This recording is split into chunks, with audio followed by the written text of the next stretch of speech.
Namaste. Thank you so much, Ravish ji, for inviting me to be a part of this very important conversation. मैं हिंदी में भी बोलूँगी, अंग्रेज़ी में भी बोलूँगी. मेरा सबसे लोग मुझसे बहुत बार एक सवाल पूछते हैं, What is your biggest fear? And recently, over the last 2-3 years, I have discovered that my biggest fear is waking up into a world that's covered in plastic and कचरा. मैं इसलिए ये कहती हूँ क्योंकि आप अपने इर्द गिर्द देखिए, अपने सड़क देखिए, अपने नाले देखिए, नदी देख लीजिए, जंगल देख लीजिए, हमारा कचरा हर जगह पहुँच गया है. और इस पृथ्वी पर, इस प्लैनेट अर्थ पर, हम सिर्फ एक लौते स्पीसीज़ हैं जो कचरा पैदा करते हैं. कोई और स्पीसीज़ इस पृथ्वी पर रहने वाला, डिस्ट्रक्शंस तो बड़े होते हैं, लेकिन डिस्ट्रक्शन क्रिएशन के लिए होते हैं.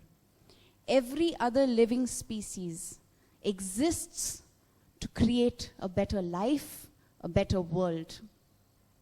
Unfortunately, human beings, through poor, illogical, stupid human choices, has created a world that is so far removed from our natural instinct. And our natural instinct is to create an environment of love, of connection, of respect for what it is that we've inherited. अब अगर हम मान ले कि ये दुनिया एक नहीं है, बहुत और प्लैनेट्स है जिस पे हम रीसेटल हो जाएंगे. मार्स पे तो पहुंच गए सर, पता चल गया है वहाँ पे पानी है. तो क्या हम ये चाहेंगे कि अगले 50 साल में या 20 साल में या 30 साल में हम वहाँ रीसेटल हो जाएं?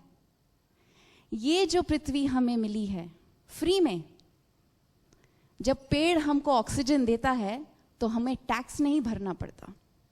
जब नदी हमें पीने के लिए स्वस्थ हमारा स्वास्थ्य देती है, पानी देती है, स्वच्छ पानी देती है, अमूल्य जिंदगी का एक नींव है वो, तो क्या उस पर कुदरती कोई टैक्स है? हमें क्या उसका पैसा भरना पड़ता है? हमें ये सब मुफ्त में मिला है. तो क्या क्या मनुष्य ने कहा कि ये दो देखो जो नेचुरल रिसोर्सेज है इतने सारे, हमको तो फ्री में मिल रहे हैं, लेकिन हम इनको बांट लेते हैं. हम जोग्राफिकल डिवाइड्स क्रिएट कर लेते हैं, हम कल्चरल डिवाइड्स क्रिएट कर लेते हैं, हम रिलीजियस डिवाइड्स क्रिएट कर लेते हैं. तू, मैं, हम, तुम, हम ये सब क्रिएट कर लेते हैं. क्यों? ताकि हम इन चीज़ों को, इन नेचुरल रिसोर्सेज को कंट्रोल कर पाएं. झगड़ा चल रहा है साउथ ऑफ इंडिया में एक नदी के ऊपर पानी के लिए. हम ये पूछते हैं कि झगड़ा करना है तो उसके बचाव के लिए करो. झगड़ा करना है, सवाल पूछना है तो इस एहसास से पूछो कि इसका जो कनेक्शन मेरे लाइफ से है वो क्या है. मैं बहुत बहुत अपने आप को खुशकिस्मत समझती हूँ कि मुझे मेरे काम के द्वारा लोगों तक पहुँचने का एक बहाना मिल गया. Maybe I would have been asking these questions and seeking solutions if I was not in film. But the fact that I am in film, the fact that I've managed to reach out to people or people know me, gives me this enormous and incredible opportunity to create communication and to create a conversation and to create a narrative that encourages human beings to find a connection with nature again. Urban living and urban lifestyle and the idea of well-being is taking us so far away from our natural idea of well-being. Buddha did not receive enlightenment in a skyscraper, sitting in an air-conditioned room. He received enlightenment because he meditated under a tree. आप सब जानते हैं कि इंसान को सुकून तभी महसूस होता है जब एक ऐसे वातावरण में हो जो कुदरती है. ये हम जानते हैं पर फिर भी कुदरत को नष्ट करे जा रहे हैं.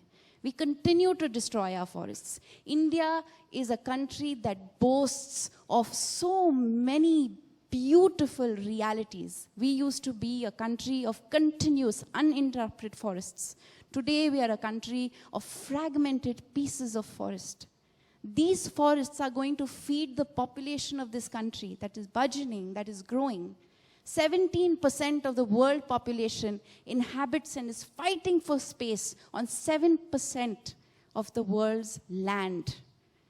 We have to share this land with the animals that live in it, with the nature that has to exist, because that is what determines our survival. So what can I do? What can you do? You could be a professional in any field. आप journalist हो, आप writer हो, आप businessman हो, आप चाहे कुछ भी हो.